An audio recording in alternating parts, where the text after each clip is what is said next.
bago natin ito pag-uusapan, help me po muna na i-like at saka i-share itong ating live para guys, hindi pala live, recorded video natin para guys kakalat ito sa taong bayan. Okay? Hit the like and share button. 1, 2, 3, go! Ayan, thank you very much. And also guys, sa mga bago pa lang dito sa Donmar TV, mag-subscribe na po kayo para updated kayo lagi sa ating mga balita, sa mga breaking news natin. And at the same time, yung mga cellphone po ninyo, ma-notify yan kung meron tayong bagong uploads. Okay? Sabay-sabay muna tayong mag-subscribe sa Donmar TV. 1, 2, 3, go! Okay, ayan. Thank you very much. Itong si Corina Sanchez, okay? Na binalita ni Corina Sanchez na mas maraming mga Pilipino na ayaw ma-impeach itong si VP Sara. 'Di ba? Pinakita ko kanina yung live ni VP Sara sa Cebu, na sobrang siksikan ang taong bayan para lang makahawak sa kamay ni VP Sara. Gusto nilang mayakap si VP Sara. Kitang-kita ha, saksi kayong lahat. And I think for sure kung makita yon ni Tambaloslos at ni Bangag, iiyak na naman yon. Magpapanik na naman ang Malacanang. Magpapanik na naman ang House of Representatives. At heto pa, there's more.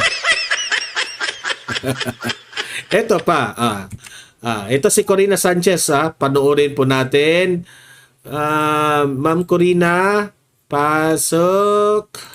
Hindi sang-ayon ang mayorya ng mga Pilipino sa impeachment ni VP Sara ayon sa survey. Sa gitna ng ito si Corina Sanchez na po ang nagsasabi. Survey yan Sino survey? Ayaw po nilang ma-impeach si VP Sara. Tapos ang Malacanang magpapalabas ng Okta Research Survey na mas maraming Pilipino ang gustong ma-impeach si VP Sara. Ay nako. Alam nyo, sa totoo lang, Bongbong Marcos, Tambaloslos, yung mga rally-rally ninyo, kailangan nyo pang magdala ng ayuda para dadami yung mga tao. Diba? Ayan tuloy napahiya kayo kasi kaway kayo ng kaway sa hangin, wala namang pumapansin sa inyo. Itong si VP Sara, pumunta lang sa isang barangay na ito naman ay hindi in-schedule, unplanned.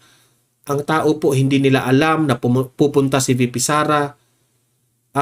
Si VP Sara walang dalang ayuda, kundi ang kanyang presensya lang. Pero look at what happened. Sobrang dami po. Nagkagulo nga Grabe po ang pagmamahal na ibinigay ng taong bayan kay VP Sara. Yun ang nagpapatunay. Yun ang tunay na survey. Nakikita namin in reality. Hindi kagaya sa inyo, magpapalabas kayo ng survey na maraming Pilipino na gustong ma-impeach si VP Sara. Survey nyo yan Hindi nga namin alam kung binabayaran nyo yung survey na yan Di ba? So mas maniniwala kami sa tunay naming nakikita. Ito, Corina, ipaliwanag mo bakit mga Pilipino ayaw ma-impeach si VP Sara. Bumaba rin daw ang satisfaction rating ni PBBM.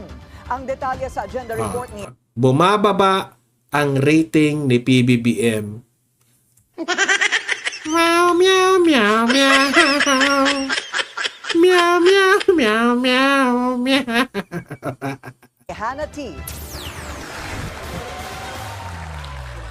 Nakatakda pa lang mag-convene ang impeachment court para kay VP Sara, pero hati na ang sentimiento ng... Pati itong kongreso rin, naghahanda lagi. Kasi gusto nilang ma-vice president na ang kanilang, yung kanilang among peking Panginoon. Ay, nako. Ang publiko. Sa kabila nito, naniniwala ang ilang mambabatas na magbabago pa ang pananaw ng karamihan sa oras na umusad na ang paglilitis. Hindi na yan magbabago. Alam na namin kabalastugan ninyo. Siguro doon masasabi natin at makikita at maliliwanagan ng mga kababayan natin. Hindi manililiwagan kami. Malinaw na sa amin na kayo po ang may problema. Kayo. Kayo po ang kayo po ang may depekto, sa totoo lang. Ano talaga ang laman nitong impeachment complaint? Alam na namin kung ano yung laman ng impeachment. Scripted. Ano tawag dyan? Scripted. Batay sa WR Numero Survey, 47% ng mga Pilipino ang hindi pabor sa impeachment ng bise. Ito pa 47% ang hindi pabor. 33% raw ang pabor. 20% ang walang opinion. Ito yung mga walang hilig sa politika. Ano na, Bongbong Marcos? Ano na, Tambaloslos? Iyak na naman. Iyak na naman. 33% ang sumusuporta, habang 20% ang walang opinyon. Malakas pa rin ang suporta kay Duterte sa Mindanao, kung saan 66% ang kontra sa impeachment. So, of course, Mindanao di ba? So, talagang 66%, no? Pero sa Metro Manila, 48% ang pabor sa galaw ng Kamara. May naniniwala pa ba dito sa kamera?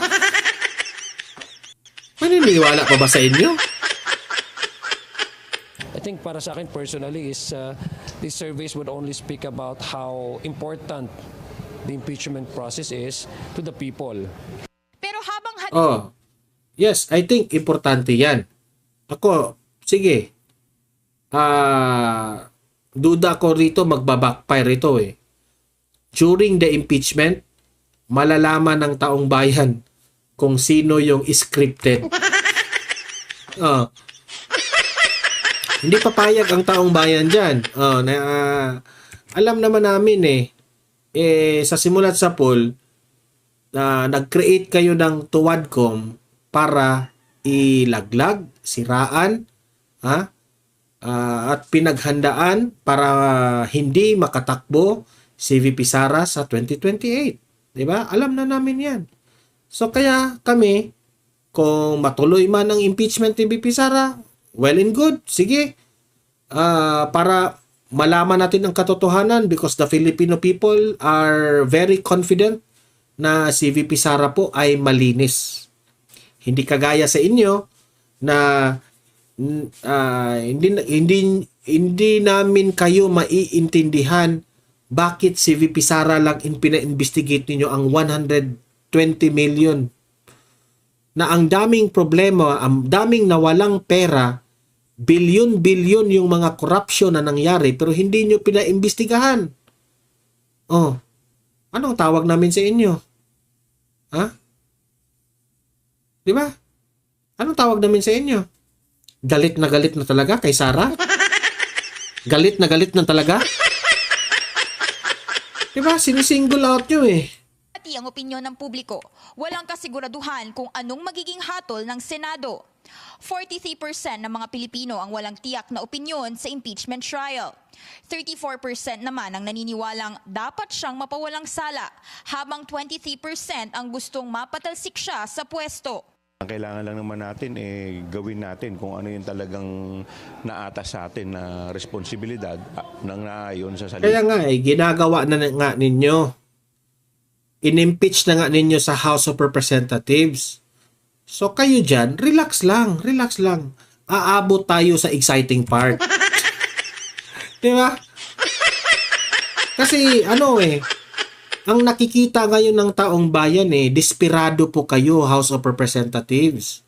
Gusto nyo kasing mamadaliin ito ng Senado. Di ba? Desperado talaga kayo. Nakikita namin yung kagahaman ninyo sa kapangyarihan. Yung amo ninyo dyan, gusto nang maging vice presidente. Di ba? Na hindi naman bagay sa kanya. Meow, meow, meow, meow. Di ba? Tambaloslos. Nakita mo yung pangangampanya ni VP Sara sa Cebu? Oh, iyak ka na lang kasi mag-ano ka na lang, i-uninstall mo yung Facebook at YouTube para hindi ka masaktan. Ibang batas. At habang inaantabayanan ng impeachment, mas lumalaki raw ang sentimiento ng publiko laban sa Administrasyong Marcos. Next! Are you sure? Kasi po, sa pagkakaalam ko nasusuka na nga ang taong bayan dito sa administrasyon na ito Tay sa survey. Mula 45% kasi, nasa 30.1% na lang daw ang kontento sa pamamahala ni PBBM. Correct. Yan ang tama.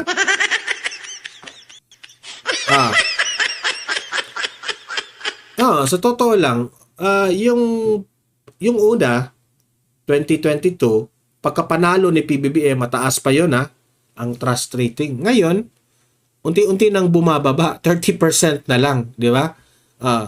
Tansya ko dito sa 2028, no, pag mag-step down na itong si Bongbong Marcos as president, siguro na lang, 1% na lang ang naniniwala. 1% na lang. Bumababa talaga, 43% naman ang hindi nasisiyahan sa kanya.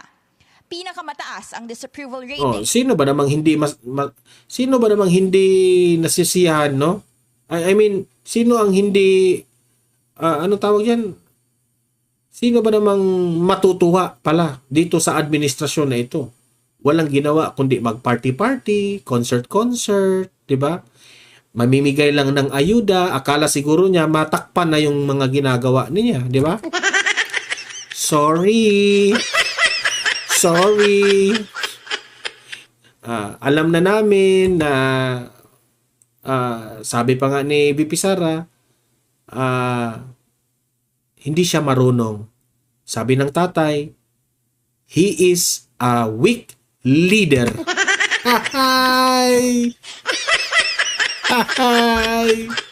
Sa Visayas at Mindanao. Pero bumabari ng ratings ni VP Sara. Mula 47%, nasa 41% na lang. At least, mas taas si VP Sara sa lahat ng mga government officials. Kontento sa kanyang pamamahala. 29% ang hindi nasisiyahan. Itong 29% na hindi nasisiyan, mga tauhan ito ni Franz Castro.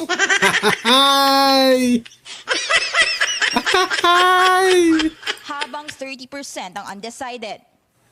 Ayon sa isang political analyst, masyado raw malaki ang porsyento ng undecided o neutral sa naging survey. Hamon na raw ito sa administrasyon. I think, duda ko yan yung 30% na mga undecided, yun yung mga loyalista na mukha yatang totoo, mukha yatang walang kwenta itong administrasyon na ito. Tingnan nyo by 2028, yung 30% na yan, babaliktad na yan lahat. Targetin sila sa kampanya sa mga susunod na buwan. Battleground na raw ang malaking hanay ng mga Pilipinong hindi pa kumbinsido sa performance ni na PBBM at VP Sara.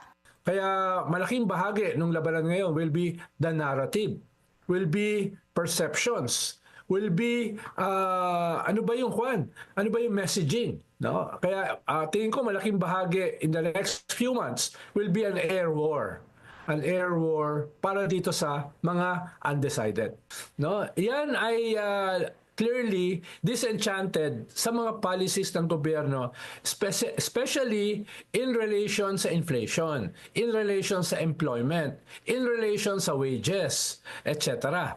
Sa issue ng impeachment, 56% ng mga Pilipino ang naniniwalang dapat manatiling neutral si PBBM. 24% naman ang gustong hadlangan niya ito. At 20% Alam nyo, sa totoo lang, no, bakit bumababa ang rating ni PBBM? Kasi sanay po ang taong bayan kay PBBM na hindi niya kukontrahin ang kanyang mga kalaban. Di ba? Yan naman talaga ang branding ng Marcos administration. Sila yung inaapi, si Bongbong Marcos mananahimik. Di ba? Yun ang branding, kaya nanalo siya. Pero ngayon, hindi na po ganyan ang administrasyong ito. Bitter na po at very insecure na po ang dating ni Bongbong Marcos. Di ba? Mayabang na ang dating eh. Nawala na yung reputation ni Bongbong Marcos na mabait, tahimik lang, hindi niya inaaway yung kanyang kalaban. Hindi po sanay ang taong bayan na banat-banat si Bongbong Marcos. Tapos ito ngayon, kumuha pa siya ng PCO na isang vlogger na bumabanat rin sa mga Duterte. Ito yung mga dahilan na bumaba ang rating ni Bongbong Marcos. Di ba? Ayaw nyo kasing maniniwala eh. Ano kayo ngayon? Utot nyo. Deserve. Ano masasabi ko dyan? Deserve.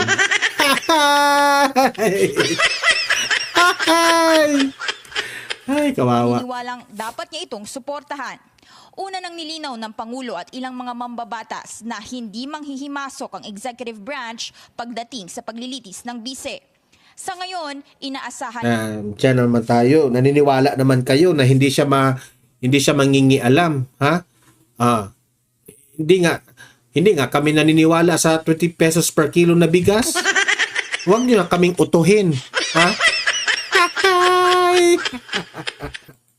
ng ilang House lawmakers ang partisipasyon ng publiko sa ikakasang paglilitis. At saka ang kanyang pamilya, politically, we cannot deny that they have a substantial following. So I would expect that there's going to be a active engagement and public participation. Para sa agenda Hindi. Bitter lang kayo kay VP Sara. Kasi takot kayo.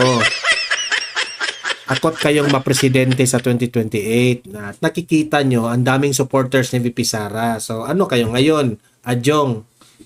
Iyak! Ay! Ay, naku, kawawa talaga ito mga taong ito.